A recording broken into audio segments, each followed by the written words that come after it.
Okay, good morning, everybody, and Hazak Baruch. Thank you for joining us on this beautiful Friday morning, Erev Shabbat Kodesh, as we have, my friends, a beautiful parasha, Parashat Behaalotecha.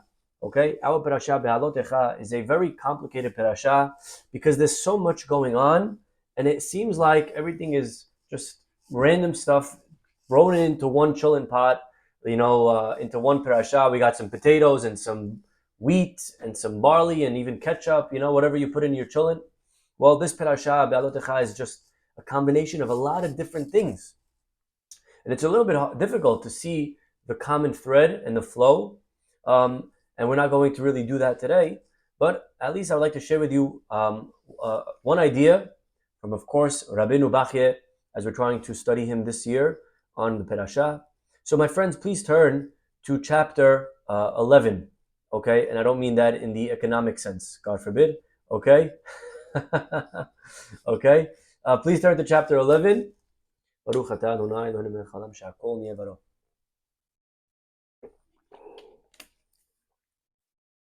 Okay, my friends, here we go. Actually, go back to chapter 10 for a second. The pasuk tells us that we have at the end of chapter 11, end of chapter 10, something very famous in the Torah, and that is, we know the Torah has only letters, okay?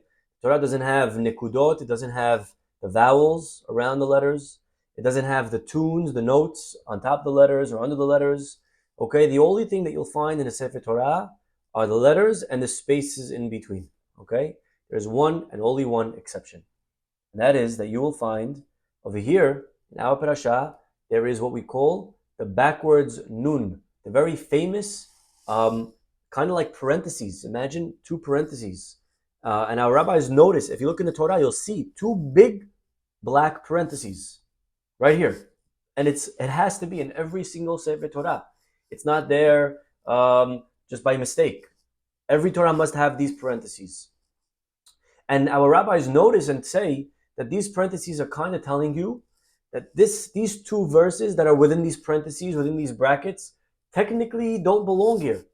They shouldn't really be here, and we threw them in for whatever reason. But they actually, if you read the psukim, they don't really flow. Because the pasuk right before tells us all about how the Jewish people left Har Sinai for the first time, by the way, since we got there. We finally left. Vayis'u mehar Hashem. They left. Okay, and they had the cloud of God on top. And then the next pasuk says, and the people started to complain. Chapter 11. The people are complaining. They're complaining. They're saying to Moshe, what are we eating all day? Man. Man for breakfast, man for lunch, man for dinner, man for snack, for supper, for brunch, everything in between. Hajjah with the man. We want real food. We used to eat in Egypt. What do people say? We used to eat the best foods. Okay? We used to eat Zacharnu et hadaga, the fish. And we had free fish. Kishuim, oh my gosh, the squash, the cucumbers. Avatichim, the watermelons. Okay? The onions and the garlic.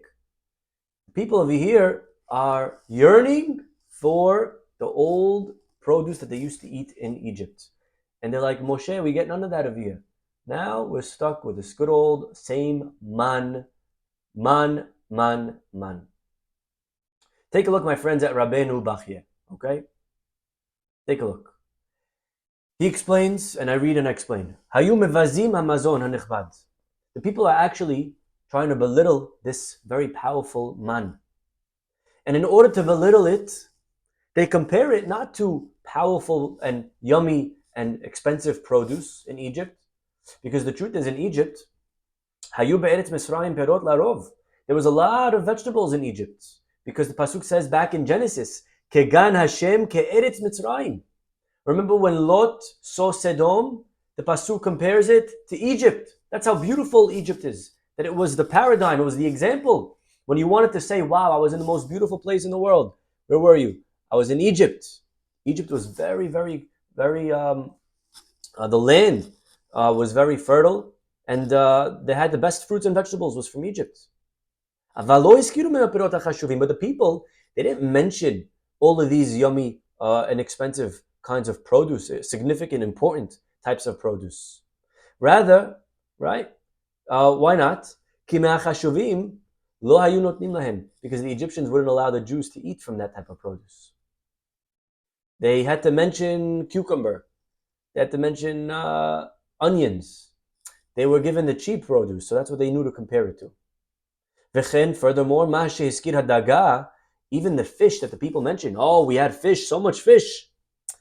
The Egyptians only let the Jews eat the lower grade rotten fish. That was that were 4 or 5 days old. Right? Because fresh fish, nope. We weren't allowed to touch. Okay? And how do I know this? He says. They didn't say dag. Dag would have meant fresh fish. What did they say? Daga. Daga, if you pay attention, it sounds like the same. Dag, daga. But the truth is, anytime he says you find the word daga, it's alluding to rotten fish. Okay, who could think of the first example?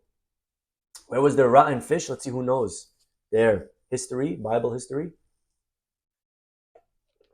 Where was there rotten fish? Very good.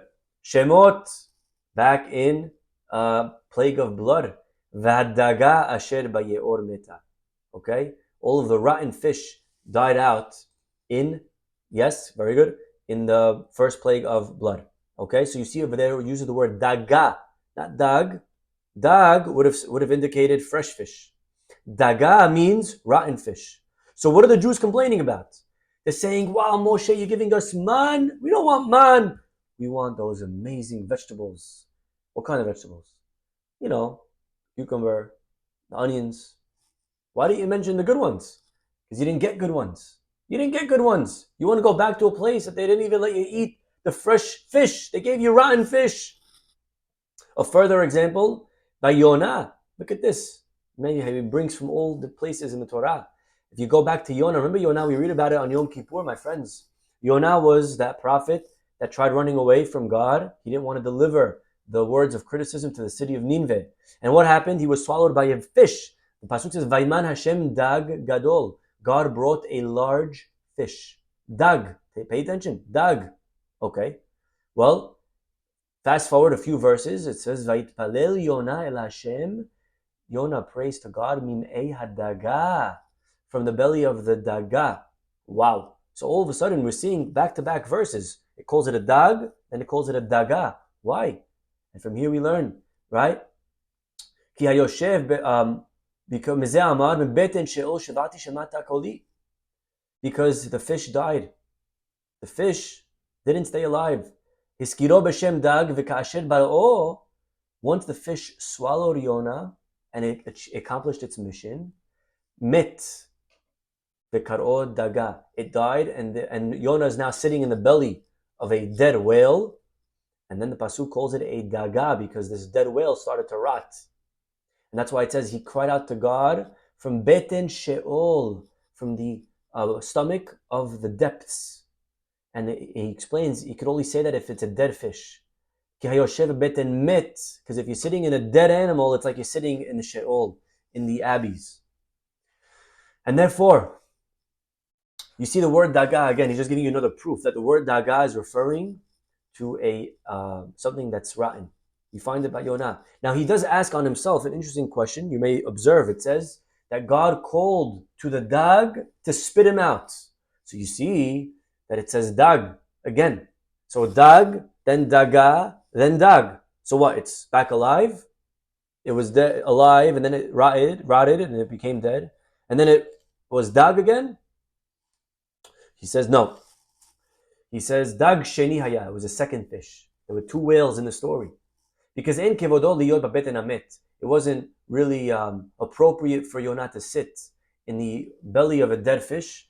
He's a very important man, Yonah. And therefore, Hashem brought immediately another whale that swallowed Yonah. So he was in two whales' stomachs. The first one died, hence the name Daga, which is rotting, alluding to the rotting. And then a second fish swallowed him. And then God told the second one, Dag, to spit him out. Anyways, klal hadavar, Coming back to our point, he says, Hayu katzim b'matana chashuva.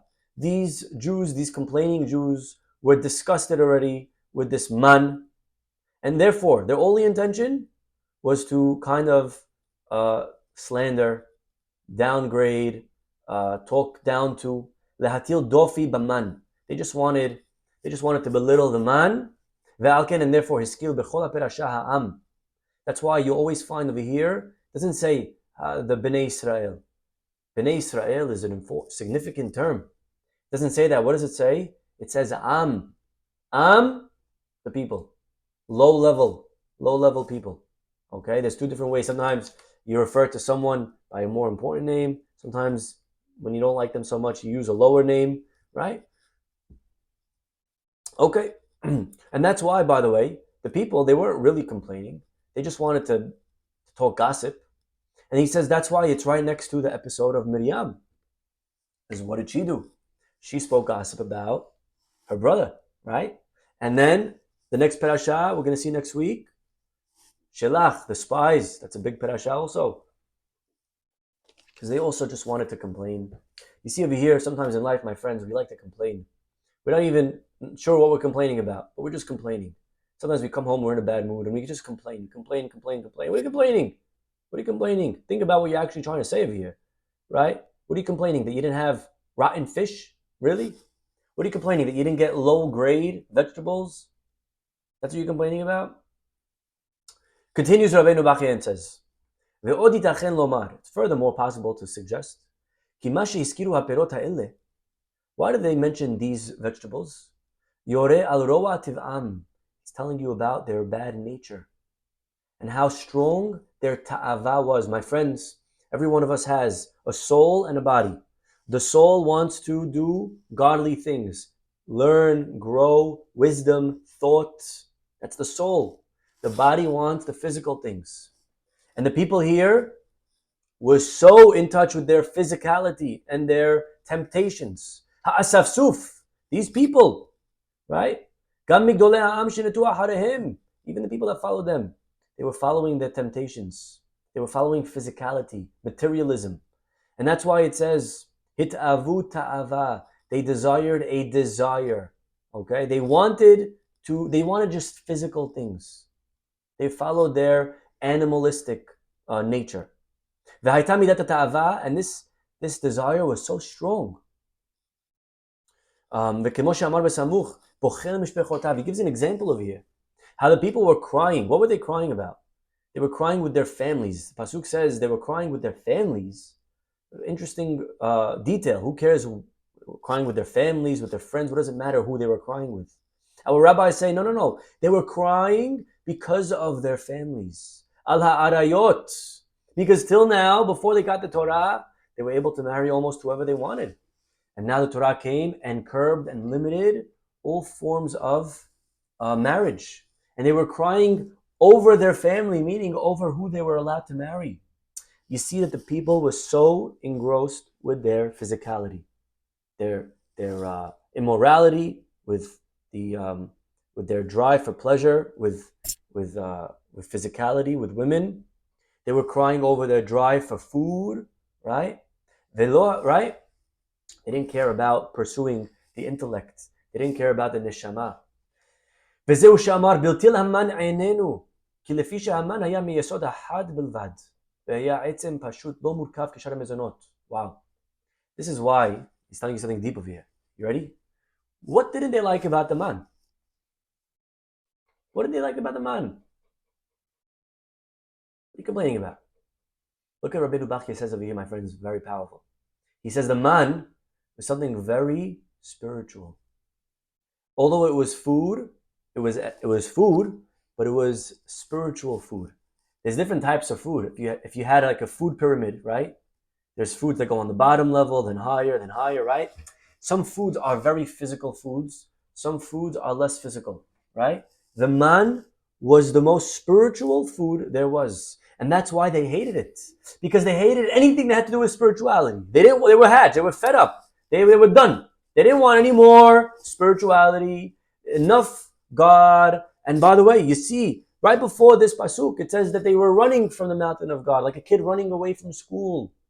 They were, guys, let's get out of here fast. They didn't want any more mitzvot. They didn't want all that. They were just ready to be free. Yeah? And that's why they despise the man. Because the man is a very spiritual food. The man sharpens the mind. They didn't want any association to the soul, to the mind, to wisdom. They despised it. They wanted physical food. And therefore, what do they list as an example of physical food? Look at this. Shne chalakim. Look at this. You have to know just a little bit of intro. There are 4 elements, my friends. Okay, maybe we heard of them. 4 elements. There's a Disney movie coming out, right? Elements. There's 4 elements. There's ish, fire, ruach, wind, mayim, water, and afar, and dirt. Water and dirt are the lower elements. They're very physical. Water and dirt, they both sink. They both gravity weighs them down. And wind and fire are the more spiritual elements. So as an example, again, without going too deep into this, but people are made out of all 4 because there's a physical side to us, the water and the dirt, but there's also a spiritual part of us, the wind and the fire. Yeah, angels are only made out of the wind and fire elements, ish and ruach. Okay, they don't have the physical nature of water and earth. So he says over here, the Jews complain about right. They say we want fish, they want vegetables. Hiskir shne chalakim ma'achal. They mention the 2 forms of food that grow on the lower 2 elements, right? Hamayim, water, and dirt. What grows in dirt? Vegetables. What grows in water? Fish. So they're listing the 2 forms of food from the lowest 2 elements. The dag, the fish, and the vegetables. Hiskira dayagim, the fish coming from water, the vegetables coming from dirt. And that's why they didn't list fruits. They only list vegetables. You ever wondered, why didn't they list peaches? I don't know, some kiwi. Why only vegetables? You know what I mean? Some pomegranates, some grapes. No. Perot ha'ilan, because fruits, they have a spiritual element to them. Chelek miyasod ruach. Fruits on a tree, they're more than just earth. They have a little bit of ruach in it, of the 3rd element of wind. They're higher. We know even as far as bracha is concerned, you say a more significant bracha on fruits than you do on vegetables. Etz is more important than adama. And that's why they don't list etz, because even etz, which is still physical, but there's a little resemblance of spirituality, we don't want to mention it. We don't want anything to do with spirituality. They only want adama, we want the vegetables, we want the fish from the water. Unbelievable. Another reason of why they list these, he says from the Gemara in Masechet Yoma. The Gemara tells us the man tasted like any other taste you wanted, except for 5. These 5. Lo haya metapech. He wouldn't taste like these 5. These 5 foods are, at least in those times, were not known to be good for women that are pregnant, women that are nursing. And therefore, the man didn't taste. It tasted like, right? Over here, you could ask the question, what are you complaining about? That you don't have watermelon? So when you're eating the man, think of watermelon and it'll taste like watermelon. The answer is no. There were 5, it was fine print. The man tasted like everything except for 5 things, right? Taste everything except for 5 things. Why? Because these 5 were not good for pregnant women and they're not good for women in labor. Okay? He continues and he says, Mashe amar bedagachinam. What exactly do they mean we ate fish for free? Why are they mentioning that? For free. So he quotes the Ramban Nachmanides. Look at this. The Egyptians, the Egyptian fishermen would force the Jews to pull the fish out of the nets for them. Now, of course, if you were an Egyptian, you didn't pay a Jew who was a slave. So how did they pay them? They let them keep some of the fish from the nets for free. That's why they say, we remember the fish that we got for free, right? The fish that they gave us for free from the nets, for laboring for them. Which, if you think about it again, it wasn't even free. You had to work for the guy. But when you're in a complaining mindset, that's what happens. Aval Razal and our rabbis give a different interpretation. It means for free. Hashem did them the biggest chesed. He brought them the fish for free. Yeah, they would draw water, and all of a sudden they look inside. They see a nice bronzino. Yeah, they see some nice sea bass. They were able to go and make some lunch, some dinner. Right? Hard to catch fish. I don't know if you ever went fishing. You gotta go, sit on the boats for hours and then hook, right? Whole thing. Hashem gave them the fish as a gift for free. And instead of realizing the gift that Hashem gave them, they instead used that gift of fish to complain even more about the man. And one final thought over here, my friends. Uba Midrash, the Midrash says, we ate in Mizrahi for free. Asks the Midrash, what do you mean for free? They didn't even give you straw for free. Remember when Moshe wanted to free the Jews? Paro said, you want to go free? I'll show you free. Till now you were given straw. Now you got to make your own straw. Go find your own straw. So asks the Midrash, they didn't even get straw for free. You think they're going to get fish for free? Ella, rather, what does it mean for free? It means free from mitzvot. Now that we have the Torah, we got to earn our produce. Now, to make money, I have to go to shul. I got to put on tefillin. I got to keep Shabbat. I got to keep kosher. There's this like tacit relationship and deal that I have with God that I keep Shabbat on Saturday and then God gives me good business on Monday. Yeah? If I keep kosher, I have good health. Till now, Moshe, we were able to eat for free. We ate without mitzvot. We didn't have to do anything. And you know what? It's a much better life, Moshe. Just to sit and live like a non-Jew. No responsibility. No obligation. No mitzvot. I could wake up whatever time I want. And I could do whatever I want. And I could eat whatever I want. Right? Mitzrayim was nice. You know, we ate fish for free. Not physical free. I don't care. Pay. We paid $50, $100. I don't care. But you know what it means, Moshe? We were able to eat for free from God for free. We didn't have to say a bracha. Goy Mekerev Goy, the Pasuk says. We were like the Egyptians. Remember when we got to the sea didn't even recognize us. The sea didn't want to split. Who am I splitting for? What Jews? I don't see Jews here. We were identical to the Egyptians. We didn't change our name. We didn't change our dress. But we were the same exact. We worshipped idols. We were the same. And therefore the Jews are complaining. Now we have to say bracha. My friends, you see the Jewish people, they start, we said there's these parentheses in the Sefer Torah. The parentheses is telling us over here something very important. If you look right before the parentheses, the Jews, they run away from Har Sinai. They said, Shema Yarbe Aleinu Mizvot. Guys, quickly, let's get out of here before God gives us more mitzvot. That's right before the parentheses. Let's get out before we get more mitzvot. We don't want more. Enough. 6:13. If we stay, it's like, in school, when the bell rang, you ran out of there. Because you knew if you stayed longer, the teacher may add another homework. If you stayed longer, she's going to maybe assign a test. You ran out as fast as the bell rang, right? Today, even before the bell rings. Today, you don't even come to class sometimes, right? But the Jewish people were the same.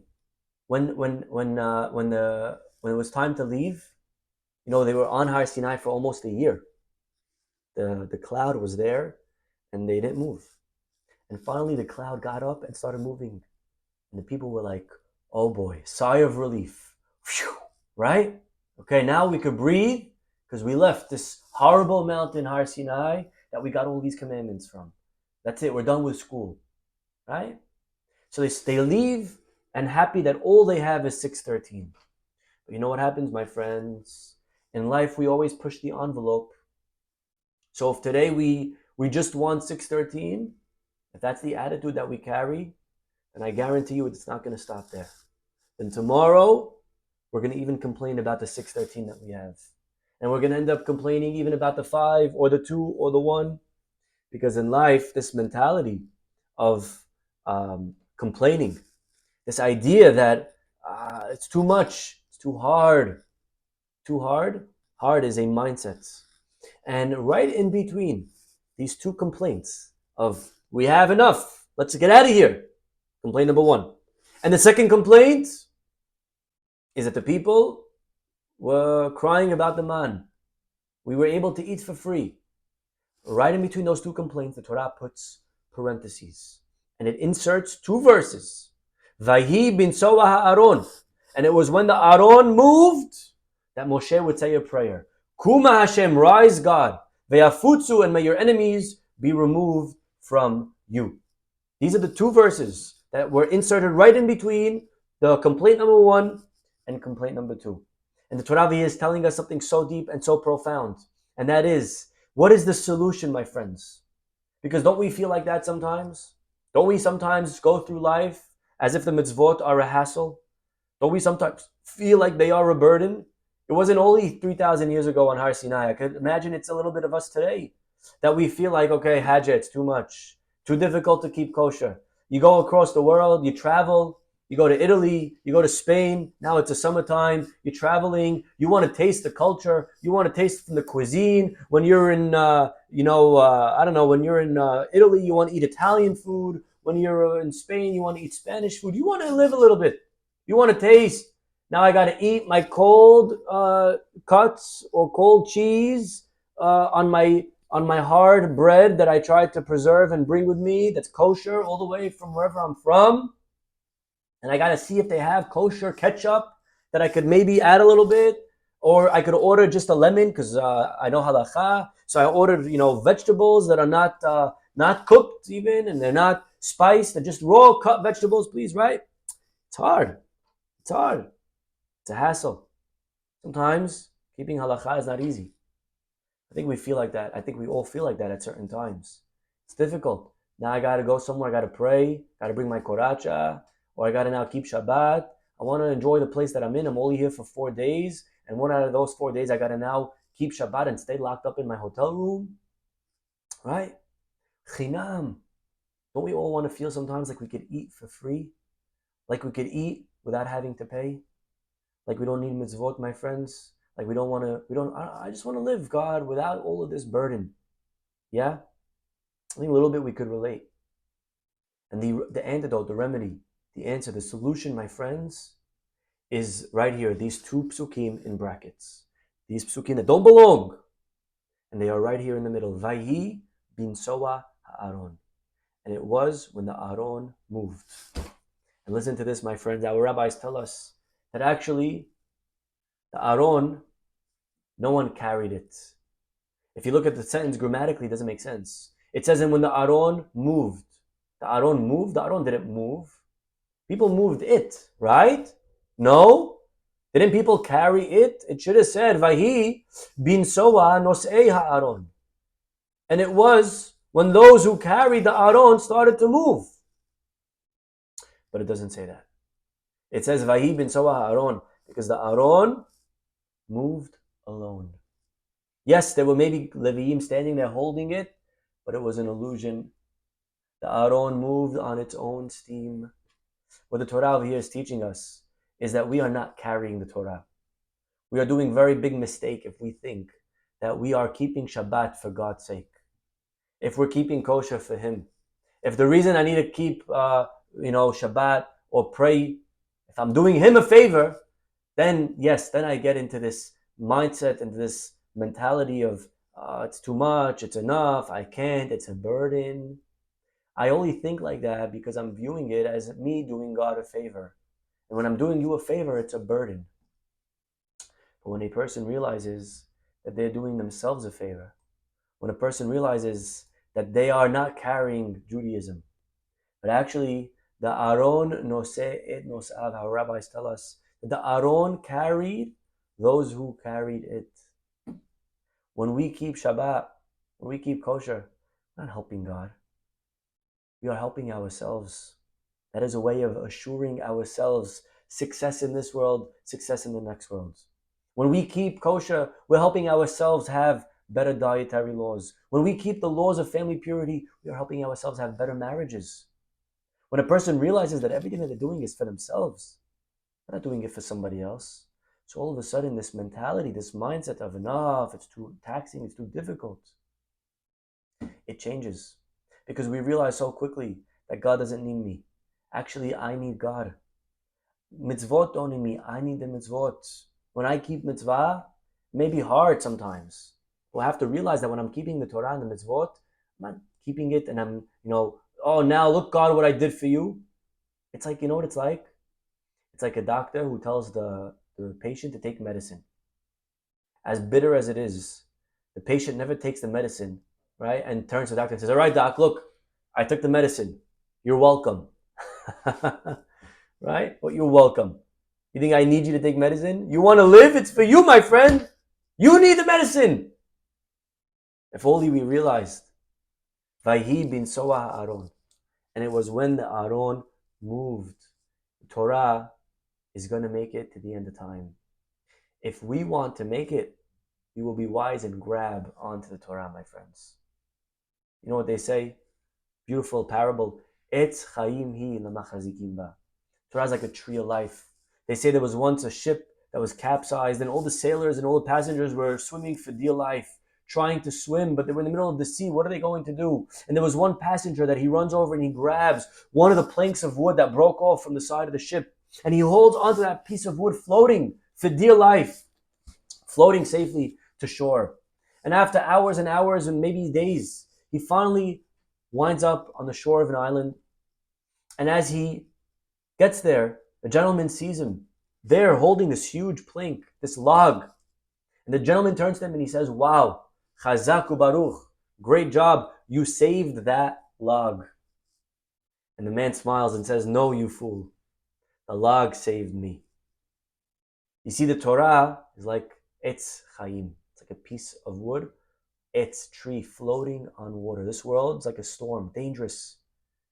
If we want to make it, if we want to survive, in every sense of the word, we will grab onto that piece of log, we will grab onto that Torah and realize that this is my lifeline. This is what's going to give me happiness. This is what's going to give me discipline. This is what's going to give me better marriage. This is what's going to give me a better relationship to my children. This is going to give me better work ethic at work. This is truth. This is life. This Torah, it's over 3,000 years old and it's still alive. It's still here. Every other thing. My friends, this past week I was in Rome and I took this beautiful sidecar Vespa tour. The whole city of Rome, 3-hour tour, was magnificent. And you see everything from the sidecar. You're sitting in like this little sidecar, like you feel like you're in Harry Potter, like riding with Hagrid. And he's sitting in this little sidecar, and you're going through the streets of Rome, and it's magnificent tour, audio, and this live tour guide, and they're walking you through the entire city. And at the end of the tour, there's something very remarkable. Because we saw Rome is a very old city. You feel a little bit like you're in Jerusalem. Right? It's very old. There's a lot of history. The Roman Empire, 2,500 years old. Yeah? And you see all these fountains and marbles and things that were brought in from Egypt and wherever else in the world. And the tour guide, right? It's called the Eternal City, right? And she said, there's a little secret of Rome that I want to tell you at the end of the tour. And she showed us throughout the tour different things. And one of the pieces of marble, I think it was at the Fountain of Trevi, if I'm not mistaken, or one of these places, had a big crack in it. Big crack. Maybe it was at the Pantheon. I don't remember. And at the end of the tour, she said something so profound, so deep, so beautiful. And she said that although Rome is the eternal city, but the secret of Rome is actually that nothing is eternal. Nothing's eternal. Because even these rocks, even these temples, even these big places that were built, the eternal city, eventually they all get cracks. Eventually they all break. My friends, there's only one thing that's eternal, and that is the Torah. The Torah has been here and will always be here. The Torah is the key to success, the key to eternity. Those that attach to Torah, those attached to mitzvot, will be able to stay like the Torah eternal. They'll be able to succeed and to thrive and to bring blessing for those that are all around them. We should be zocheh to realize the richness, the beauty of this gift of the Torah that we have, to be able to go through the upcoming summer without complaining, without feeling like it's a burden. Because if we feel like it's a burden, it's because we don't fully understand, my friends. It's because we feel like it's something that I'm doing. I'm doing God a favor. We have to flip the script. We have to realize God doesn't need us. He doesn't need me. He doesn't need any of us. This is something, this log is going to float safely. If we are wise, we grab it, we hold on to it for dear life, and we will be able to emerge on the other side victorious, Be'ezrat Hashem. Okay, my friends, we'll stop over here. Wishing everybody a Shabbat, Shalom, U'Borach, and hopefully we'll see you all next week. Bye-bye.